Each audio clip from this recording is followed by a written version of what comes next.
Hello दोस्तों, नमस्कार, जय हिंद। स्वागत है आप सभी का एक और नए वीडियो में। तो इस वीडियो में हम सीखने वाले हैं बहुलक निकालना। इससे पहले हमने माध्य और माध्यक निकालना आपको सिखा दिया है। अब इस वीडियो में हम सीखेंगे कि बहुलक किस प्रकार निकालते हैं। ठीक है, तो इसके लिए हमने एक प्रश्न लिया है और एक क्वेश्चन 9th क्लास का लिया है, क्योंकि 9th क्लास इसका बेसिक होता है बहुलक का। उसी के माध्यम से सीखेंगे कि बहुलक कैसे निकाला जाता है। ठीक है, तो चलिए शुरू करते हैं वीडियो को। तो हमने पहला जो प्रश्न लिया है वो 9th क्लास का लिया है। जैसे आपको 9th क्लास में कुछ संख्याएं दे देता था और पूछता था कि इसका बहुलक कितना होगा। जैसे 3, 4, 5, 7, 3, 4, 3 और 5 ये संख्या है। इसमें बहुलक कौन सी संख्या होगी? ठीक है, तो बहुलक कौन सी संख्या होती है? आसानी समझ लिए, जो बहुत बार आए। कौन सी? जो बहुत बार आए, यानी जो सबसे ज्यादा बार आए वही बहुलक हो जाती है। ठीक है, अब इसमें जैसे 3 कितनी बार आया है? तो 1, 2, 3, 3 जो आया है वो कितनी बार आया है? 3 बार आया है। ठीक है, 4 कितनी बार आया है? तो 4 आया है। 1, 2, 2 बार आया है। 4 कितनी बार आया है? 4 आया है 2 बार। 5 कितनी बार आया है? 1, 2, तो 5 2 बार आया है। कितनी बार आया है? 2 बार। 7 कितनी बार आया है? तो 7 1 बार आया है। 7 कितनी बार आया है? 1 बार आया है। तो इसमें सबसे ज्यादा बार कौन सी संख्या आई है? तो आप बोलेंगे कि 3 आई है, तो इसका बहुलक कितना हो जाएगा? 3 हो जाएगा।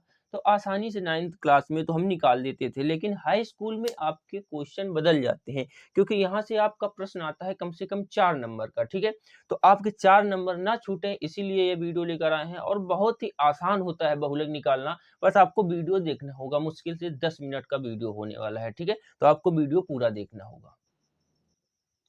तो जब भी आपके पेपर में क्वेश्चन आएगा तो कुछ इस प्रकार से आएगा। हालांकि ये लेटा हुआ भी सवाल हो सकता है, यानी कि पंक्ति में। ये स्तंभ रूप में दिया है, लेकिन आपको पंक्ति रूप में देखने को मिलेगा। तो जब भी आपको ऐसा सवाल मिले तो उसे कुछ इस तरीके से आपको नोट कर लेना है। उसके बाद आपको जो बारंबारता दी हुई होती है, जैसे इस तरफ दिया है जीवन काल यानी घंटों में संख्या, जैसे 0 से 20 के अंदर कितनी है? 10 लोग हैं। और 20 से 40 के अंदर कितने लोग हैं? 35 लोग हैं, जिनका जीवन काल घंटों में है। ठीक है, और 40 से 60 के अंदर कितने लोग हैं? 52 लोग हैं। इस प्रकार से आपको सवाल देगा। तो आपको ध्यान रखना है बारंबारता को। किसे देखना है? बारंबारता केवल देखना है। यहाँ से आपको पकड़ना है बहुलक वर्ग कौन सा होगा। बहुलक वर्ग कौन सा होगा?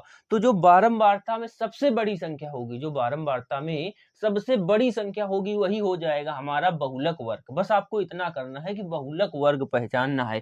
तो बारंबारता में सबसे बड़ी संख्या कौन सी है? तो आप देखेंगे कि कौन सी है? 61 है। तो यही हमारा हो जाएगा बहुलक वर्ग। यही होने वाला है हमारा बहुलक वर्ग। अब बहुलक वर्ग हमने निकाल लिया। अब सबसे महत्वपूर्ण हो जाता है कि आपको सूत्र यानी कि फार्मूला पता होना चाहिए, क्योंकि फार्मूले के बिना आप इसे नहीं निकाल सकते। तो आपको फार्मूला तो याद करना ही पड़ेगा। ठीक है, तो इसका फार्मूला क्या होता है बहुलक का? लिख देते हैं। बहुलक का फार्मूला क्या होता है? बहुलक बराबर, दिख रहा है? बहुलक बराबर क्या होता है? यल प्लस का F1 माइनस F0 बटे में क्या हो जाएगा? 2F1 minus F0 minus F2 और इनटू में हो जाएगा EH। इनटू में क्या हो जाएगा? EH हो जाएगा। तो ये हमारा होता है फार्मूला बहुलक निकालने के लिए। ये आपको याद करना पड़ेगा। ठीक है, ये आपको याद करना पड़ेगा। क्या होता है फार्मूला? बहुलक बराबर L plus bracket of F1 minus F0 बटे में है 2F1 माइनस का F0 और माइनस का F2 इंटू EH। ठीक है, अब इसमें हम पता करेंगे कि यल क्या है, F1 क्या है, H क्या है, ये सारी चीजें पता करेंगे। तो जो हमारा बहुलक वर्ग मिला है, बहुलक वर्ग मिला है, तो जो बहुलक वर्ग की ये बारंबारता मिली है बीच में, बहुलक वर्ग कितना मिला था? 61। 61 के बीच में ये हमारा क्या हो जाएगा? यही हो जाएगा F1। ये क्या हो जाएगा हमारा? F1।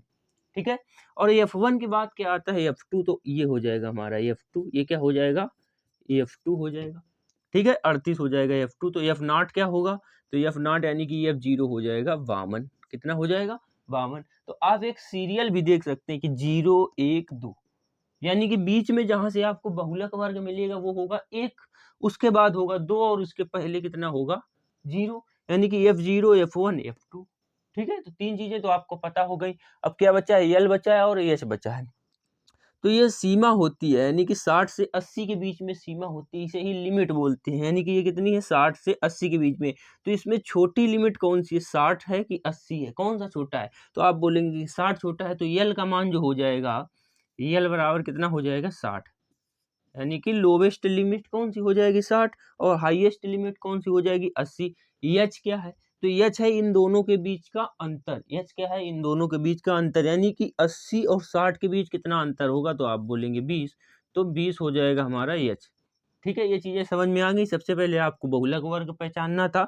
बहुलक वर्ग में क्या होता है, बारंबारता में जो सबसे बड़ी संख्या हो उसे हम लेते हैं, हमने 61 लिया, तो यही हो गया हमारा बहुलक वर्ग। ठीक है, अब हम इसमें F1 मान लेंगे जो बारंबारता में हमें मिली है, बहुलक वर्ग में जो बारंबारता मिली है। बहुलक वर्ग में कौन सी बारंबारता मिली थी, 61, तो F1 61 हो गया। F1 के पहले क्या आता है, 0 आता है, तो वहाँ हो जाएगा F0 यानी F0 का मान 52, और F1 के बाद क्या आएगा, F2 आएगा, तो 38 हो जाएगा। F2 60 हो जाएगी हमारी लोवेस्ट लिमिट, यानी कि 60, और H हो जाएगा इन दोनों के बीच का अंतर। अब सारी चीजें हमें मिल गई हैं, अब केवल हमें फार्मूले पर रखना है और आंसर प्राप्त करना है। ठीक है, तो हम इसे फार्मूले पर रखते हैं। एल की जगह कितना रखेंगे हम, 60 रखेंगे। कितना रखेंगे, 60 रख देते हैं। प्लस है तो प्लस लगाओ। अब क्या है F1, तो F1 का मान कितना है, 61 है, तो 61 रखो। 61 है तो 61 रखो, माइनस F0 यानी कि F0, F0 का मान कितना है, 52 है, तो 52 रख दो। कितना है, 52 है, तो 52 रखो। बटे में क्या है, 2F1, तो 2 गुणे F1 का मान कितना है, F1 का मान कितना है, 61 है, तो 61 रखेंगे। ठीक है, माइनस F0, F0 52 है, तो 52 रख दो। ठीक है, माइनस F2 कितना है, 38 है, तो 38 रखेंगे। F2 कितना है, 38 है, तो 38 रखेंगे। H कितना है, H 20 है, तो 20 रख देंगे। ठीक है, कितना रखेंगे, 20। अब इसे हम हल करेंगे तो 60 का तो 60 लिख देंगे, प्लस 61 से 52 घटाएंगे तो कितना बचेगा, 8 और 1 9, कितना बचेगा, 9 बचेगा। ठीक है, 61 में 2 का गुणा कराएंगे तो ये कितना आ जाएगा, 122, माइनस 52 और 38 जोड़ देंगे क्योंकि दोनों माइनस के हैं, तो कितना हो जाएगा हमारे पास, ये 8 2 10 का 0, 5 3 8 और 1 9, कितना हो जाएगा, ये हमारा हो जाएगा 90, और गुणा में कितना लिखा है, 20 लिखा है। ठीक है, अब आगे क्या करते हैं, 60 प्लस 9 बटे 122 से 90 घटाएंगे तो कितना बचेगा, 122 से 90 घटाएंगे तो ये कितना बच जाएगा, 32, कितना बच जाएगा, 32, गुणा में कितना है, 20 है। ठीक है, ऊपर 9 है, नीचे 32, गुणा में 20, तो 20 से 32 कटेगा क्योंकि गुणा में है। 20 से 32 कितनी बार कटेगा, 4 पंचे 20 और चरवट 32, तो ऊपर कितना आ जाएगा, 9 गुणे 5 और नीचे 8।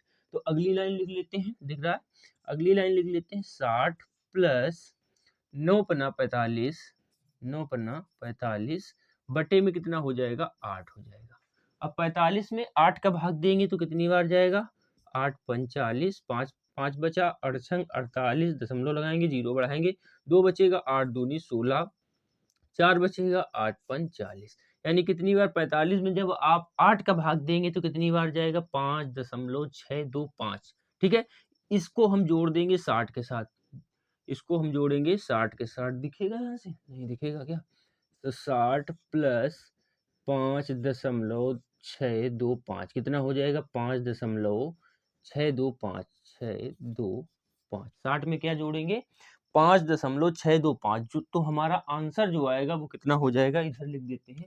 आंसर जो आएगा हमारा कितना आएगा, 65.625, कितना आ जाएगा आंसर हमारा, 65.625, ये हो जाएगा आंसर। ठीक है, बहुलक का क्या हो जाएगा, बहुलक का, बहुलक बराबर क्या निकल कर आया है, 65.625, यही हमारा आंसर निकल कर आया। ठीक है, तो कुछ इस प्रकार से बहुलक के सवाल हल किए जाते हैं। आशा करते हैं कि इसके माध्यम से आप आगे के सवाल भी अपने आप से लगा लेंगे, क्योंकि बहुत कोई कठिन चीज नहीं है, आपको फार्मूला पता होना चाहिए। और हमने इसमें तो बता दिया है कि जो सबसे बड़ी बारंबारता हो वो बहुलक वर्ग होता है। बहुलक वर्ग के सामने वाली संख्या बारंबारता में आपका F1 होती है, और उसके पहले F0 होती है, उसके बाद F2 होती है।